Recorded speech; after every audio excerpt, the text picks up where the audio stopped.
I have really good work from CNN to show you. I'm often very critical of CNN or other corporate media networks, but I've got to tell you, John Berman interviewed Republican Senator Tom Cotton about the bombing of these alleged drug boats off the coast of South and Central America. Tom Cotton, I don't think expected to be confronted like this, and John Berman was really prepared. I'm just going to play it, and then I'll sort of jump in and give you my thoughts as we go. This is really good stuff. Let me ask you this specific question. Would it be legal for police in Arkansas to kill suspected drug dealers on a boat in an overturned lake? Well, John, let me go back to the premise of your question. The Washington Post reported that Pete Hegseth had given an unlawful order of no quarter or... Notice, so first thing is, Cotton actually wants to focus only on reporting and not on the facts of what happened. No one left alive or kill them all. Pete Hegseth denied that last week, and it didn't deny that there was a second strike. Mitch Bradley and Dan Cain both flatly denied that yesterday as well, which some of the Democrats who watched that video and got those briefings confirmed. So that was what the Washington Post reported. That is a total and complete lie. I just respectfully disagree with my Democratic friends here. I think... Notice that he doesn't want to touch the question, because if he acknowledges, no, we would never be able to do this with suspected drug dealers in the United States, it starts to raise questions of what are the legal bases for engagement off the coast of Venezuela. Cotton knows it's a problem, so he doesn't want to acknowledge it. The problem they have is not with the second strike, it's with the first strike and every other strike on these boats. They think the entire operation is not well-founded. I just disagree with them. I think what the analogy I would draw is not Arkansas police officers dealing with American citizens. If those boats were loaded with bombs or missiles. But they weren't, right? I mean, this is what they want to act like an alleged narco trafficking boat, which, by the way, they have not proven. Maybe it is, maybe it isn't, but they have not proven it. They want to act like an alleged narco trafficking boat thousands of miles away is the same as a boat bearing down on the coast of California loaded to the gills with bombs and piloted by terrorists. But that's not the situation. Headed for the United States. I don't think anyone would dispute that we had every right and indeed a duty to intercept them. But those drugs detonate. And we would as they approach the coast of the United States. Like a bomb all across Arkansas and all across America, killing hundreds of Arkansans and hundreds of thousands of Americans. Our government has a duty to protect our communities from those drugs. Senator, that's exactly what we're trying to do. Can I just take this in pieces? Notice that he took 90 seconds not to answer the question. And we first answer my question, would it be legal for police in Arkansas to kill suspected drug dealers in an overturned boat in a lake in Arkansas? Just answer that, and then I will address your question on the other thing.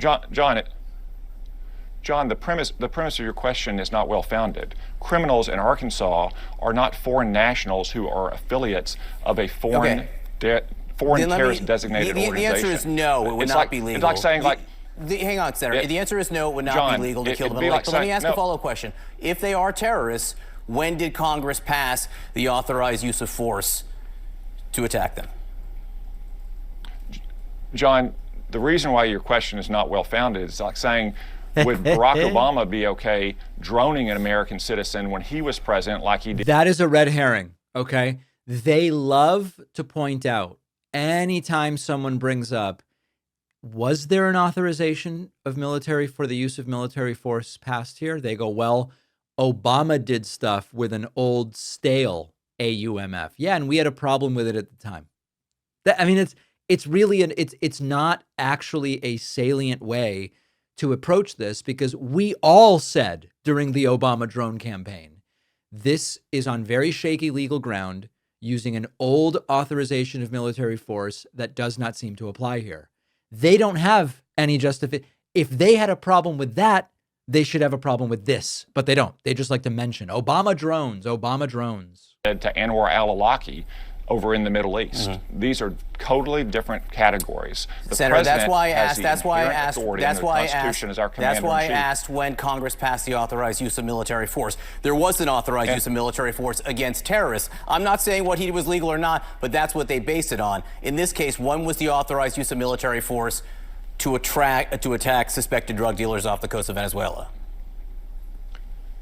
John, the president has inherent authority as the commander-in-chief under the Constitution to protect America using our armed forces. Yeah. The problem with that is that if indeed there were a bomb-laden boat 50 miles from the coast of New York or LA, then that would apply. But if you have alleged narco traffickers off the coast of Venezuela, it does not apply. You can't say that that is self-defense. Now, I want to mention one other thing, and that's a good job actually by John Berman. One other thing about this entire issue. They don't want to even touch the fact that as long as there is demand for these drugs in the United States and a market for these drugs, even if this was a narco trafficking boat, even if Trump had the legal authority to bomb them, even if Trump had the legal authority to bomb the survivors, which he doesn't, right? Even if you grant them all of that, do you really think this is how we're going to stop the drug problem in the United States when you're doing nothing about demand for the drugs? If we learned anything from the drug era of, the 60s and 70s in the United States, it's that disrupting the supply can temporarily affect availability.